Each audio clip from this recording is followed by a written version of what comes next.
पंतप्रधान धनधान्य कृषी योजनेसाठी 24,000 कोटींची तरतूद. योजनेद्वारे 100 कृषी जिल्हे विकसित करण्याचं लक्ष्य. कृषी जिल्ह्यांच्या सर्वांगीण विकासासाठी मंत्रिमंडळात मंजुरी. महादेव मुंडे हत्या प्रकरणाचा तपास. स्थानिक गुन्हे शाखेकडे वर्ग तपासासाठी पथक रवाना झाल्याची माहिती. महादेव मुंडेंच्या हत्या प्रकरणात आता 9व्यांदा तपास अधिकारी बदलले. विजयसिंग बांगर यांनी ज्ञानेश्वरी मुंडेंची घेतली भेट. तब्येतीची केली विचारपूस. एकनाथ शिंदे आणि आनंदराज आंबेडकरांची युती. स्थानिक स्वराज्य संस्थांच्या निवडणुकीआधी मोर्चे बांधणी. आमदार गोपीचंद पडळकरांच्या विरोधात राष्ट्रवादी काँग्रेस शरदचंद्र पवार पक्षाचे ठाण्यात आंदोलन. मंगळसूत्र चोऱ्याला बेड्या घाला अशा घोषणा.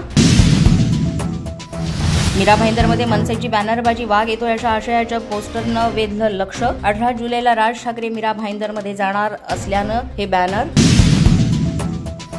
प्रवीण गायकवाडांनी घेतली शरद पवारांची भेट. पुण्यातील निसर्ग मंगल कार्यालयात दोघांमध्ये बंद दाराआड चर्चा. गायकवाडांवर झालेल्या शाही फेकीची शरद पवारांनी घेतली माहिती.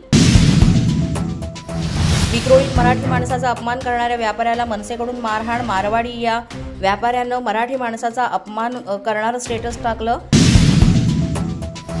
मराठीबद्दल चुकीचे उद्गार काढाल तर मराठी माणूस पेटून उठेलच. मराठी भाषा आणि मराठी माणसांच्या नादी लागू नका. विक्रोळीतील प्रकारानंतर अविनाश जाधवांची प्रतिक्रिया.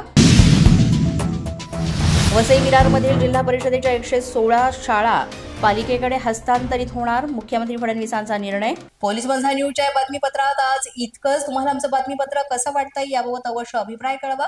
यासाठी पोलीस माझा न्यूजचं युट्यूब चॅनल सबस्क्राईब करा. तसंच आमचं फेसबुक, इंस्टाग्राम आणि ट्विटर अकाउंट फॉलो करा. अधिक माहितीसाठी आमच्या www.policemazhanews.com या वेबसाईटला भेट द्या. आमचे अधिकृत प्रतिनिधी व्हायचं असेल तर स्क्रीनवर दिलेल्या क्रमांकांवर आजच संपर्क साधा. आजच्या बातमीपत्रात इतकंच. पुन्हा भेटूया पुढील बातमीपत्रात. तोपर्यंत पाहत रहा पोलीस माझा न्यूज.